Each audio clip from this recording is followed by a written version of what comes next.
Hey, what's up, YouTube family? Hope you guys are having a great day. It's Wednesday, hump day, halfway through the week, and boy, I can't wait. But I just come here to drop some good content for you.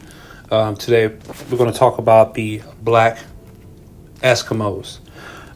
Once again, I'm reading out of a book called When the World Was Black, The Untold History of the World's First Civilization. So we're going to keep it real simple with this, but you guys are going to learn something today in regards to a different tribe of black people on one side of the world that you're not used to hearing about black people being from, right? So let's go ahead and let's not waste no time. Let's get straight to it.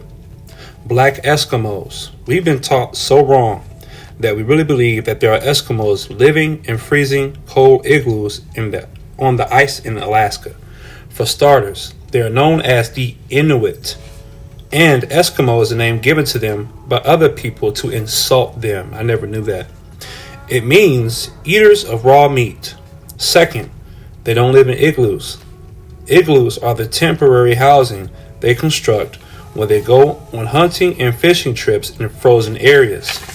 And igloos might be made of ice, but they're warm inside because their construction includes a special cold air tract that seals them in arm, which is further heated with oil lamps. Seals in warm arm, which is further heated with oil lamps. Guess what they build to live in? Houses. Yes, they used to build houses. That is, until the American and Canadian governments took over their lands and put them in cheap shacks.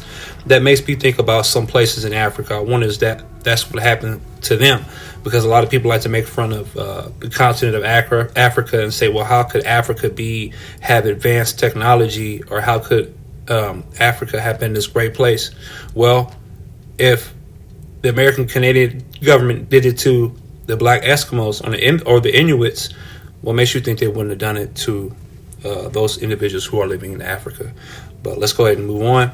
The point is, we're missing a lot of the story. So don't be surprised when I say there's even a DBP, and when we say DBP, that's pretty much a short person or a pygmy, presence in the history of the Inuit. Not the Eskimos, the Inuit. The 12th century writer Eustathius tells of a little people in the ancient Thule, Greenland, described as short-lived, small, and armed with spears that were like needles. The people of the Greenland called them Skrellings, Skraelings, Skrellings. In the 1911 book Northern Mists, Arctic Exploration in Early Times, Norwegian explorer Fridtjof Nansen writes, as the Skrellings of Greenland were dark, it was quite natural that they should become trolls. I have already stated that the Norse name Skrelling for Eskimo must have originally been used as a designation of fairies or mythical creatures. Furthermore, there is much that would imply that when the Icelanders first met with the Eskimo in Greenland, they looked upon them as fairies. They, therefore, called them trolls, an ancient common name for various sorts of supernatural beings. This view persisted more or less in the after times. Every European who has suddenly encountered Eskimos in the ice-covered wastes of Greenland without ever seeing them before will easily understand that they must have made such an impression on people who had the slightest tendency towards superstition. Such an idea must, from the very beginning, have influenced the relations between the Norsemen and the natives, and is capable of explaining much that is curious in the mention of them, or rather the lack of mention of them in the sagas, since they were supernatural beings of whom it was best to say nothing. Now I'm going to read another excerpt out of in Marshall B. Gardner's A Journey to the Earth's Interior. He explains, and he is Marshall B. Gardner.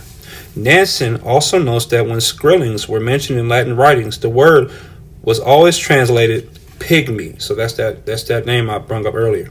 And they were also described as living underground.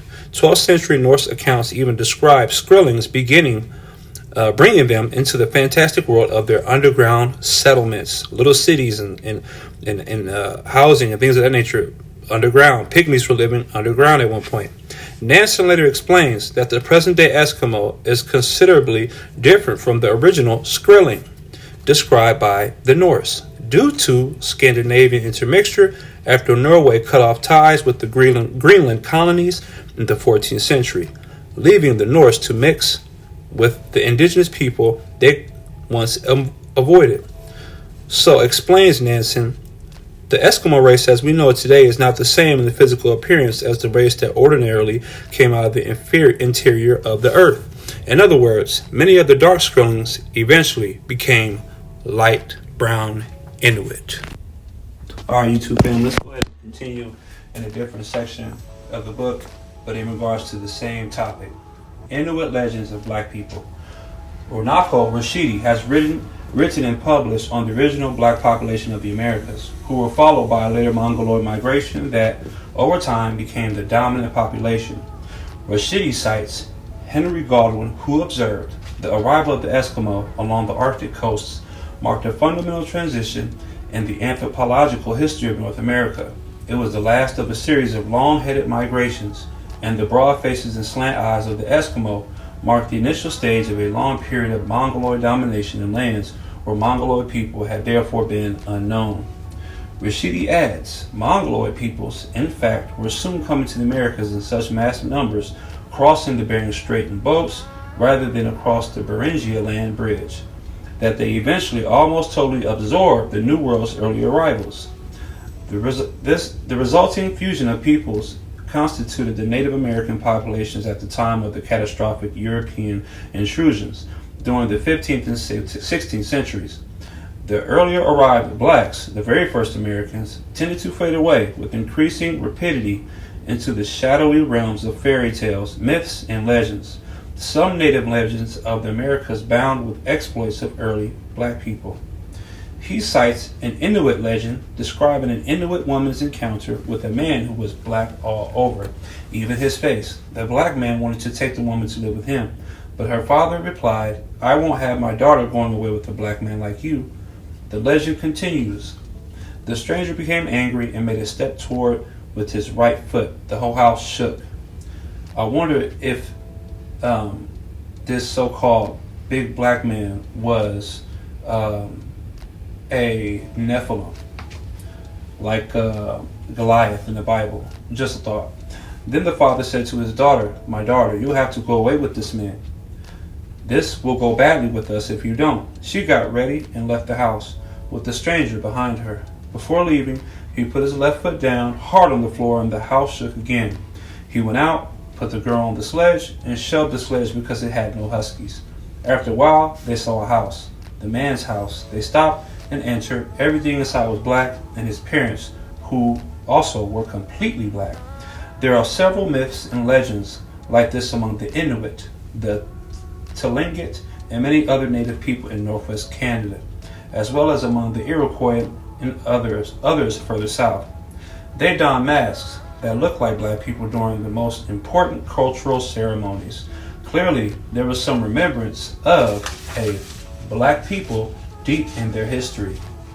But the original Inuit, who are not necessarily pale-skinned, many of them too bear the traces of ancient black roots. For example, many of them are not broad-headed, but long-headed. Their bodies are cold-adapted, but their skin is still brown. In fact, some sources, especially the older ones, have said that they were darker than any of the other indigenous people in North America, and in some cases, they were blacker than any African. See the chapter on Europe for the quotes. The DPP in South America, basically the pygmy.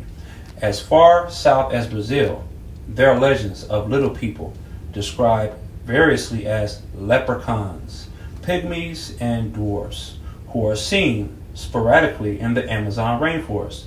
When the Rio Negro River in Manaus, Brazil, experienced an extreme drop in water levels, a fisherman noticed some unusual markings on rocks that were now exposed above the water's surface. Scientists visited the region and identified geometric shapes, spirals, and serpentine designs. Also found were a series of human characters, some with pygmy characteristics.